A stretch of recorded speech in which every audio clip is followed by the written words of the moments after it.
ሰላም ጤና ይስጥልኝ ውድ የአራተኛ ክፍል ተማሪዎች፣ ይህ ምዕራፍ 4 ክፍል 3 እንደሚከተለው ይቀርባል።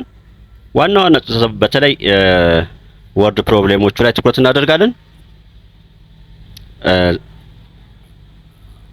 ለምሳሌ ይሄን ስለ ማብዛት ላይ ምንም የሚለው ነገር የለም። ማብዛት ይኖርባቸዋል። በቃ መልመጃውም እዚህ ላይ የሚከተሉትን አስሉ። እሺ እዚህ መልመጃ ላይ ምንም የሚለው የለም። ለምሳሌ 47 አለ እዚህ ጋር አንደኛው ላይ 47 ሲባዛ በ23 በቃ ማብዛት ነው። እሺ ወርድ ፕሮብሌሞቹ ወይም አስቸጋሪዎቹ ላይ ትኩረት አደርጋለሁ። ለምሳሌ እዚህ ጋር አንድ ጎማ ፋብሪካ የሚል አለ። ያው እዚህ ጋር ስላለ እንደ አዲስ እዚህ ልምጣና አንድ የጎማ ፋብሪካ በቀን 6348 ጎማዎች ያመርታል በአንድ ቀን ውስጥ። ፋብሪካው 3 ሳምንት የሚያመርታቸው ጎማዎች ብዛት ስንት ናቸው? ይህም ማብዛት ነው፣ ግን አሁን እንዴት ወደ ማብዛት ስሌት እንቀይረዋለን የሚለውን መረዳት ያዳግታችሁ ሊሆን ይችላል ብዬ ነውና ስለዚህ አንድ የጎማ ፋብሪካ በቀን 6348 ካመረተ ፋብሪካው 3 ሳምንት ነው የሚለው። አሁን 3 ሳምንት ስንት ቀኖች ናቸው? አንድ ሳምንት በመጀመሪያ ስንት ቀን ነው? 7 ቀን። 7 ቀን 3 ሳምንት ማለት 7 ሲባዛ በ3 21 አበቃ 21። ስለዚህ 6348ን በ21 ታበዛላችሁ ይሄን ያክል ጎማ ያመርታል።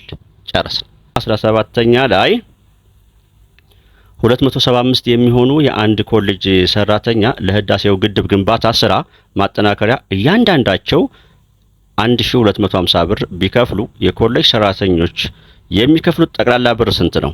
ይሄንንም ጽንሰ ሐሳቡ ማስጨበጥ ነው።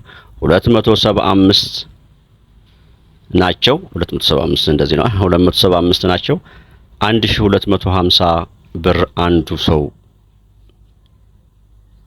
ይከፍላል እና ጠቅላላ ስንት ብር ነው? ስለዚህ 1250ን አንድ ሰው የሚከፍለው ማለት ነው። ይሄን በ275 ስናበዛ የምናገኘው ውጤት አንድ ቤተ መጻሕፍት 30 መደርደሪያዎች አሉት። እያንዳንዱ መደርደሪያ 255 መጽሐፍት ቢኖሩት ቤተ መጻሕፍት ውስጥ ያሉት መጽሐፍ ብዛት ስንት ነው? 255ን በ30 ስናበዛ የምናገኘው ውጤት ይመስላል። በአቅራብ ማስላት የሚለው ላይ ስናይ በአቅራብ ስለማስላት ምንድነው የሚከተሉት ቁጥሮች አስሉ ይላል እና በአቅራብ አሰላል ዘዴ በመስራት አመሳክሩ። ይህ ምንድነው? እዚህ ጋር ትንሽ ልበል። ለምሳሌ 171 ሲባዛ በ31 እቺን እስኪ አንዴ እናብዛትማ። 1 ሲባዛ በ1 1 1 ሲባዛ በ7 7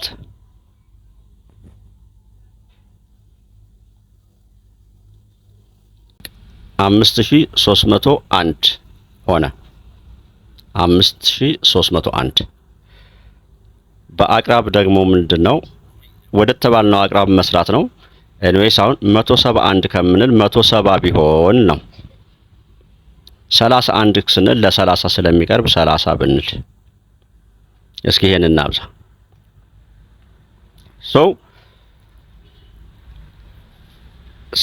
5100 ምን ያክል ልዩነት አላቸው ነው ዋናው ነገር። እዚህ ላይ አሁን ማሳያችሁ አቅራብ ማለት ምን ማለት ነው። ለምሳሌ 35 ብንል ይሄ ቁጥር በ10 ቤት የአንድ ቤት ማለት ይሄ ነው። የ10 ቤት ማለት 3 ነች። በአንድ ቤት አቅራብ ስለ አቅራብ የሰራሁት ብዙ ስላለ ቪዲዮዎችን እዛው ጋር እየሄዳችሁ ማየት ትችላላችሁ በደንብ። ስለዚህ የአንድ ቤት እዚህ ጋር እንመጣና ከጎን ያለችዋ ስንት ነች? 5 5 እና ከ5 በላይ ከሆነ ይሄን ትቀይረዋለች 4 ከዛ ይሄ 0 ይሆናል። ለ40 ይቀርባል ማለት ነው። 33 ቢሆንስ? 33 ከ40 ይልቅስ ወደ 30 ዝቅ እና አቅራብ ማለት ከተባልነው ከፍ ወይንም ዝቅ ወደሚቀርበው መሄድ ማለት ነው። አሁን እዚህ ጋር ግን በስንት አቅራብ እንደሆነ አልተነገረንም እና እኛ ብለን ለምሳሌ 3282 የሚለውን በስንት ቤት አቅራብ ነው? እሱን እንዴት እንደፈለገ አናውቅም። ኤኒዌይስ 3282 3300 ብንለው 282 የሚለው ወደ 200 ከሚሄድ ወደ 300 ቢሄድ 3300 ሲባዛ 63 የሚለው 60 ቢሆን ይሻላል ወይስ ወደ 70 ቢሄድ ስንል ለ60 የቀረበ ነው። 60 እንዲህ አድርገን ማብዛት እንምጣ። ደግሞ እዚህ ጋር 4574 4500 አሁን በስንት ቤት አቅራብ እንደሆነ ስላልተነገረን እኛ በመሰለ ነው እንግዲህ ምን ይል 4574 ስለዚህ 4574 4600 ቢሆን 574 4600 88 የሚለው ደግሞ 80 ከሚሆን ወደ 90 ከፍ ብናደርግ እንደዛና አሁን እዚህ ላይ ደጋግሜ የተናገርኩት ወደ የት እንደምናቀርብ የተለያየ ልዩነት ስላለው ማለት ነው። አሁን ለምሳሌ 4574 የሚለውን በአንድ ቤት አቅራብ ነው በ10 ቤት አቅራብ ቢሆን እዚህ ላይ እንመለከትና 7 ላይ እናርፋለን። ከዚያ ይቺ 7 ወደ 8 ትቀየራለች አትቀየርም የሚወስነው የዚች መጠን ነው። 5 እና ከዚያ በላይ ከሆነች ትቀየራለች። በመቶ ቤት ከሆነ ደግሞ 5 ላይ እናርፍና ይቺ 7 ስንመለከት ይቺን 5 ትቀይራታለች 6 አድርገን ሌሎቹን 0 በአንድ ቤት በ10 ቤት በሺ ቤት ከሆነ ደግሞ ሺ ቤት ይሄ ነው 4 ላይ እናርፍና ከጎን ስንመለከት 5 አለች ይቺ 5 ይሄንን 4 5 ታደርገዋለች ሌሎቹ 0 እዚህ ላይ ማሳሰቢያ የምናገረው ስለ አቅራብ የሰራዋቸውን ቪዲዮዎች እዚሁ አራተኛ ክፍል ፕሌሊስት ላይ ያስቀምጫለሁ። በደንብ ፕሮብሌም ስለመፍታት እዚህ ጋር አሁን ኑ ኢትዮጵያን አረንጓዴ አሻራ እናልብሳት በሚለው ሀገራዊ ዘመቻ 2585 የአንድ ትምህርት ቤት ተማሪዎች እያንዳንዳቸው 75 ችግኞች ተከሉ። በጠቅላላው ተማሪዎች ተከሏቸው ማብዛት 75 ሲባዛ በ2585 ማብዛት ነው። ሁለተኛ የኮቪድ ቫይረስ ምርመራ የተደረገላቸው ሰዎች ስም ዝርዝር 1000 ገጾች ባሉት ስም መጻፊያ መዝገብ ተመዝግቧለች። በእያንዳንዱ ገጽ 65 ሰዎች ተመዝግበዋል። በአጠቃላይ ስንት ሰዎች አሉ? በአንድ ገጽ ላይ 65 ስንት ነው ግን ይሄ 1000 ስለዚህ 1000 65ን በ1000 እናበዛለን ማለት ነው።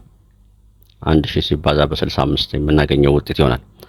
በአንድ ፋብሪካ ውስጥ 5200 ሰራተኞች አሉ።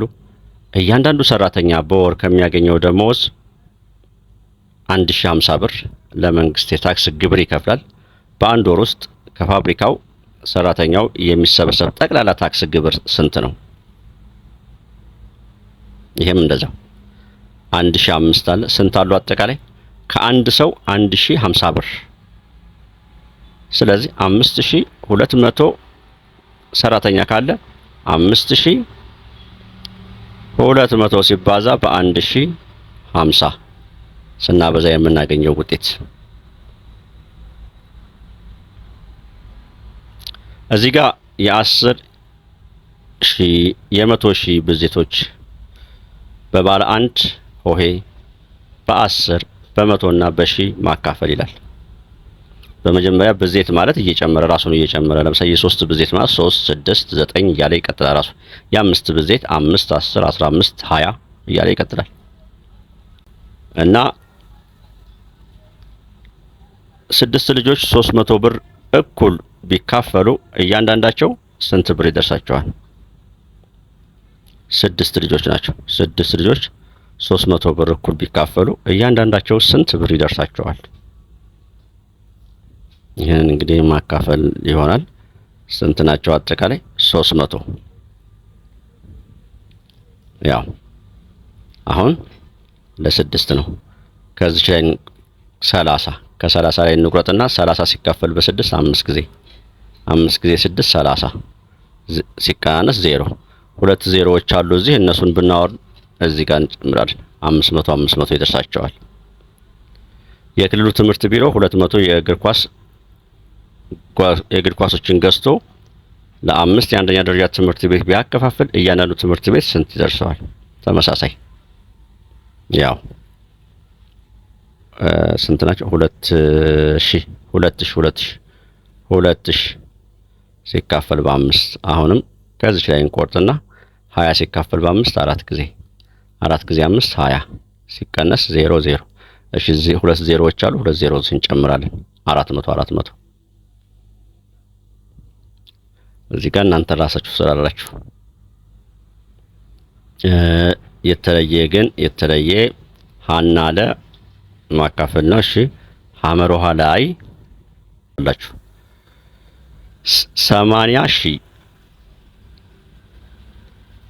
80,000 በሆነ ቁጥር ተካፍሎ እቺን ከበድ ስለምትል ድርሻው ግን 8 ነው እና በስንት ቢካፈል ነው 8 የሚደርሰው ነው? ይሄን እንዴት ነው የምናገኘው? አሁን በቀላል ምሳሌ ላሳያችሁ። ለምሳሌ 20 ሲካፈል በ5 ውጤቱ 4 ነው።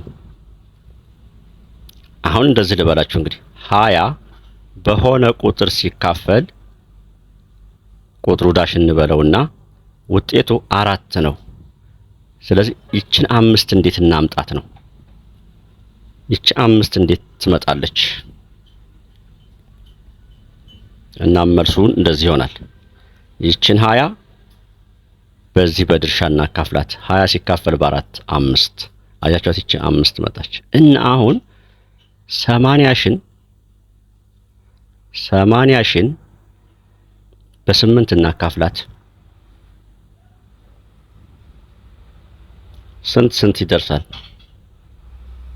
10,000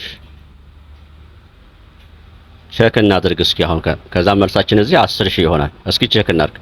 80,000 ሲካፈል በ10,000 10 ልበልና 1 2 3 አያችሁ? ይቺ 3 ዜሮ በዚህ 3 ዜሮ ትጠፋለች። ይቺ 1 ዜሮ በዚህ 1 ዜሮ ትጠፋለች። 8 ይመጣል አይደል? ያው መልሳችን 10,000 ነው። ይችኛዋ ደግሞ እዚህ ጋር። አሁን ደግሞ ሌላ ምሳሌ ልስጣችሁ ደግሞ ለመስራት ተመልከት። ተካፋዩ ማለት ነው። ቅድሙን ምሳሌ 20 ሲካፈል በ5 እኩል ይሆናል 4። አሁን የጠየቀን ደግሞ ዳሽ ሲካፈል በ5 እኩል ይሆናል 4። መልሳችን 20 ነው። ይችን 20 እንዴት እናምጣት? ማለትም ተካፋዩ ቁጥሩን እንዴት እናምጣው? ይችንና ይችን 5 እና 4ን ስናበዛ 20 ይመጣል። እንግዲያስ እዚህ ያለውን ቁጥር ወይም ተካፋዩን ለማምጣት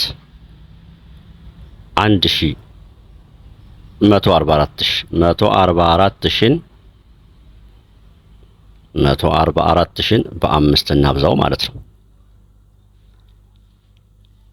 0 ያው 0 እሺ 5 ጊዜ 4 20 0ን ጽፌ 2 አለኝ። 5 ጊዜ 4 20 22 2ን ጽፌ 2 አለኝ። 5 ጊዜ 1 5 7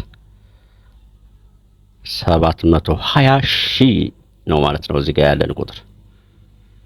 እና እንግዲህ ልዩነታቸው ተመልከቱ። ይሄ ጠሪው ነው፣ ቆጣሪው ነው የተጠየቅነው። ይሄ ድርሻ ነው። በዚህ ጊዜ ምን ማድረግ ነው? ጠሪውን በድርሻ እናካፍላለን ቆጣሪውን ለማምጣት። እዚህ ደግሞ ጠሪውን ፍለጋ ነው የምንሄደው።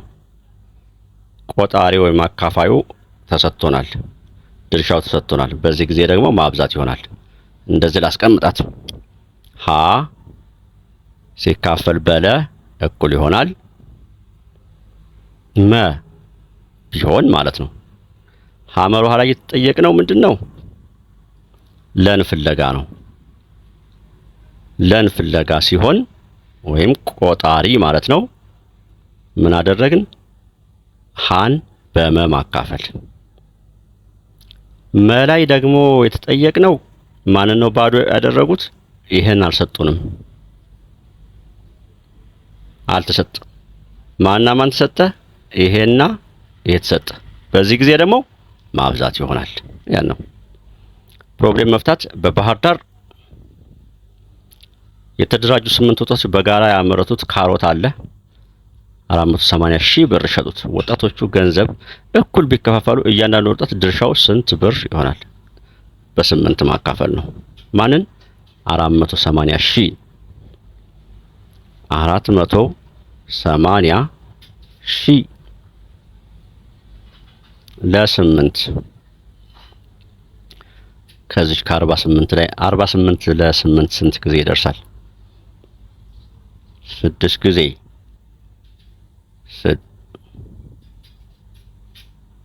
6 ጊዜ 6 ጊዜ 8 48 ስናቀናንስ 0 0። ከዛ በዚህ ጊዜ የቀሩትን ዜሮዎች መጻፍ ነው። 1 2 3 4 ዜሮዎች ቀርተዋል። እነዚህን 1 2 3 4 ዜሮዎች እዚህ ጋር ቁጭ እናደርጋለን። 60 ሺህ 50 ሺህ የኢትዮጵያ ብር ኖት ስንት የ10 ብር ይሆናል? በተመሳሳይ እሺ፣ እዚህ ጋር ደግሞ 500 ሺህ የኢትዮጵያ ብር ስንት 10 የኢትዮጵያ ብር 10 10 ይሆናል? 500 ሺህ በ10 ሲካፈል ስሙኝ ልጆች፣ እዚህ ጋር በ10 ሲካፈል፣ በመቶ ሲካፈል፣ በሺህ ሲካፈል በጣም ቀላል ናቸው እና የመሳሰሉት። እስኪ አንድ ዜሮ አለቻታል። እቺን በአንድ ዜሮ ማጥፋት በቃ። ከላይ ስንት ዜሮ ቀረና? 4 ዜሮ 4 ዜሮ ማለት 50 ሺህ ማለት ነው። እዚህ ጋር ደግሞ 1 ሚሊየን በስንት? በ10 አንዷን ዜሮ እንቀንሳታለን። 5 ዜሮ ይቀነራል ማለት ነው። 3 5 ዜሮ 100 ሺህ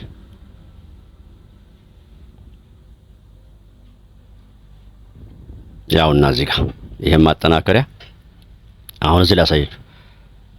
30 ሺህ እንደዚህ እቺ በጣም 30 ሺህ በመቶ ሲካፈል መቶ ስንት ዜሮ አላት? 2 ዜሮ። የዚህን 2 ዜሮ ታጠፋዋለች። 300 ይቀረናል።